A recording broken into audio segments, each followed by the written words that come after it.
consider yourself a mountain climber, you know. So there you are in the Mountain Climbers Lodge. And there are lots of things about the lodge.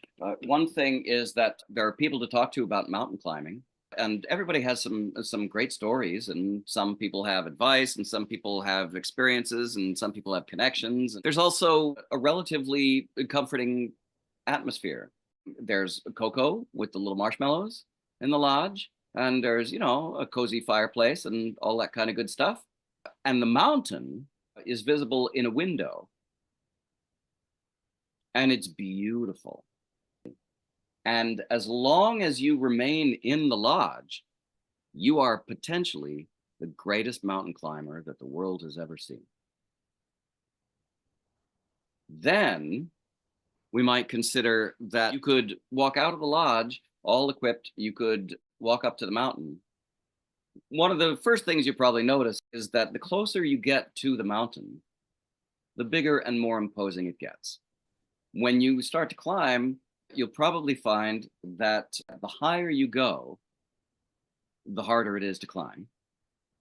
The closer you may get to the reward of being on top, so that's great. But it is also true that it may get harder toward the higher elevations. And one of the reasons it's harder at the higher elevations is because the further up the mountain you go, the more deeply in touch you probably are about the ways in which the mountain is difficult, and also the ways in which the mountain is potentially dangerous. And I also think that the further up the mountain you go, the higher you climb, the more you know it's going to hurt if you fall back down. Suppose you get to the top, and suppose you feel that you have climbed the wrong mountain.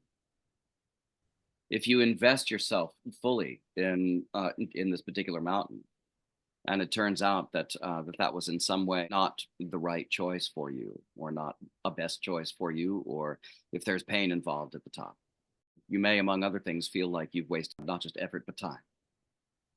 All of these things are reasons to avoid climbing the mountain.